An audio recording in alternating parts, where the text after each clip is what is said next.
Hey guys, Broheen here with another Cleric video. We're going to take a look at Cleric tanking today. Cleric tanking is pretty interesting. The way it works is pretty much your abilities will heal due to a passive ability called Salvation. And any overhealing that you do pretty much gets transferred into Threat, which creates aggro and attracts the enemies to you. So it's a lot different than, let's say rogue tanking. Rogue tanking pretty much, you pretty much do more damage, the more aggro you get, where Cleric tanking is exactly opposite. So we have a few heals on our bar down here, along with abilities that will use Conviction, which you build from your life abilities. But so far this spec is very mana intensive, so we do keep a buff here called Purpose. It blocks conviction gains, but it'll cause your attacks to regenerate 10% mana. So if you ever need to catch back up, pop that on for about 5 to 7 seconds, and you're pretty much back up. Let's take a look at the actual spec. Again, just like my other Cleric specs, there's actually no right or wrong way to do it yet at this point. So I chose Justicar, Sentinel, and Shaman. I picked Shaman because you have damage reduction here by 4%, and the 4 points allow you to ride the lightning, which will make you jump to the enemy, and it'll do damage to any enemy that you move through. Also removes any movement impairing effects, so it's a nice anti-crowd control for yourself. We put the 7 points in Sentinel. I use Watchful Gaze, fill that all the way up, increases spell power. And so far I have 2 in Benediction to increase healing. And I don't believe I use Heroic Resolve for one of the buffs. So that'll increase your endurance on top of the one you get from the Justicar tree.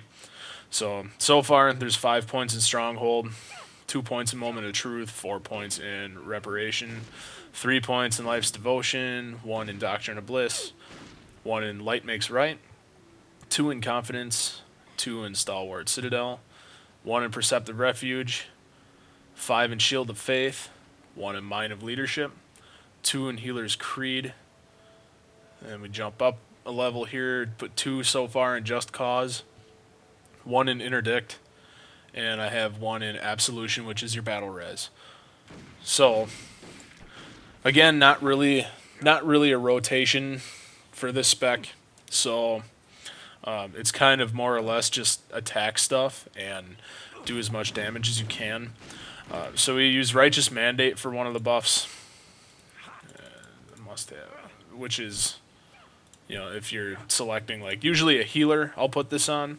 So you can put this on, let's say this guy's my healer. Put that on him, and what it does is it causes my salvation to heal that ally as well. There is a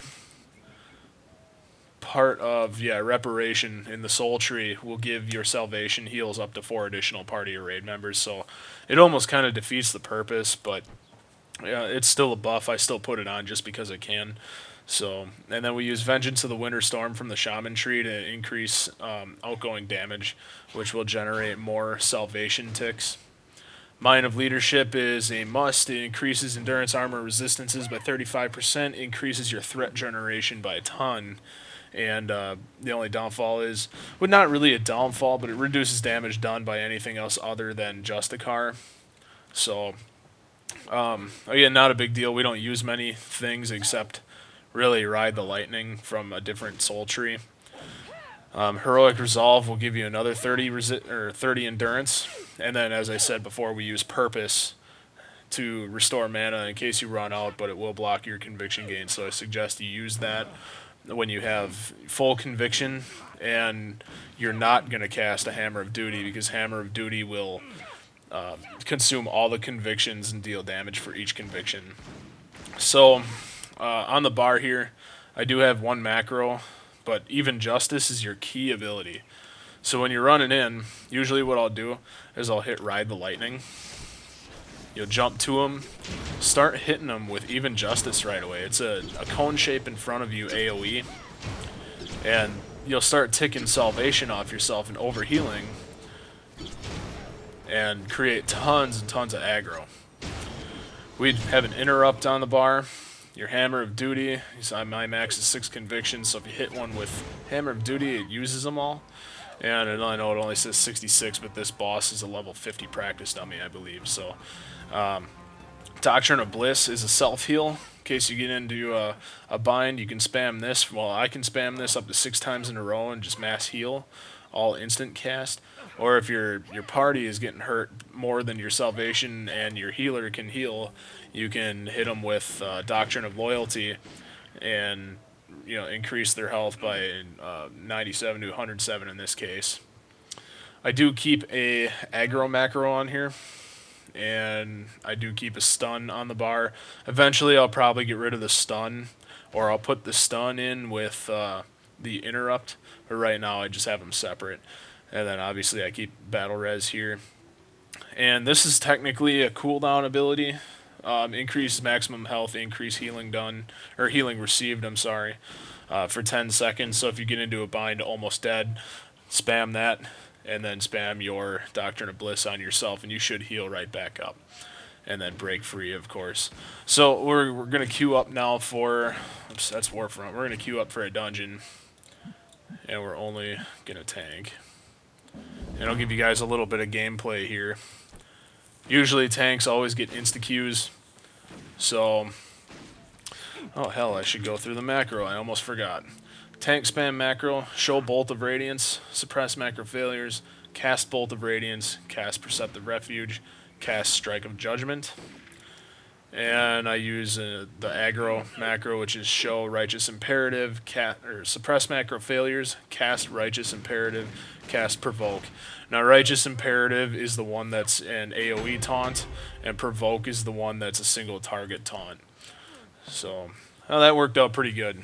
By the time I got done explaining, we get into Fall Cascade. And waiting.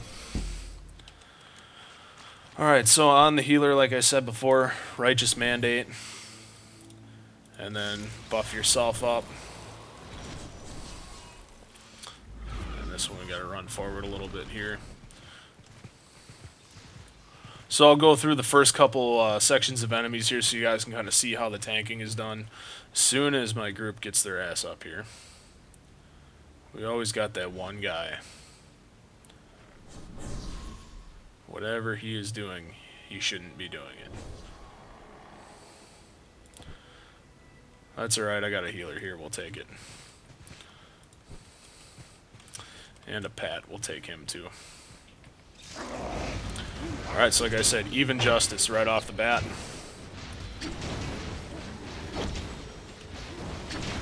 Always want to face your enemies away from the party. Start spamming your main. Every time you get up to 6 convictions, you can use a Hammer of Duty. Your attacks and your blocks will gain your conviction back. Oh, I missed one.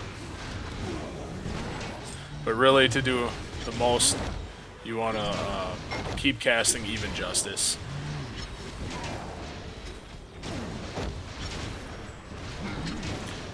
This healer is not very good. So we're going to heal ourselves a little bit here. But you want to make sure every 10 seconds or so you want to go through your spam macro, just because Precept of Refuge is in there. And that increases your blocking ability, which blocks will block damage and give you extra convictions. So we're just going to keep going here. These guys are all melee. No need to hide around a corner to get them to aggro. Now check this out. We're at 6 conviction. Mana is starting to look low. We'll throw on Purpose. And look at it go up. So that's worth it in my opinion. You just got to toggle it on and off.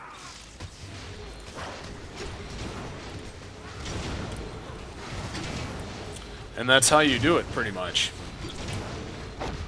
We'll go through a couple more mobs just so you guys can see here. I mean, after all, there is gameplay in this footage, so I know you guys like to see the shorter videos, so that, where they're kind of to the point and nothing else about them, so you guys can get to trying the spec immediately.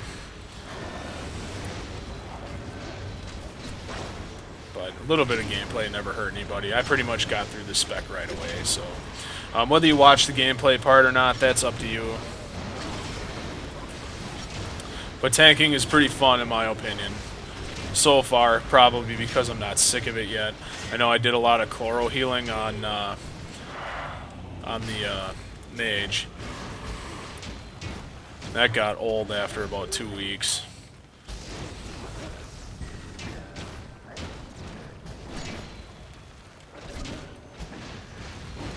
So, that's it, guys. So I think I'm going to cut it right here and, you know, go try out some tanking. As far as gear goes, one more thing before I let you guys go here. You want gear with high endurance. You always want to have a shield and a mace. Oh, this might end bad.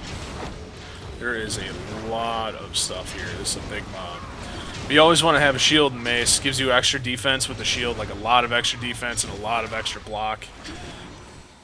And you want to have any kind of piece of gear that'll give you higher endurance. And eventually, once you get up in levels, just like any other tank, you're going to want to have gear that has toughness. I don't know why this guy will not attack me.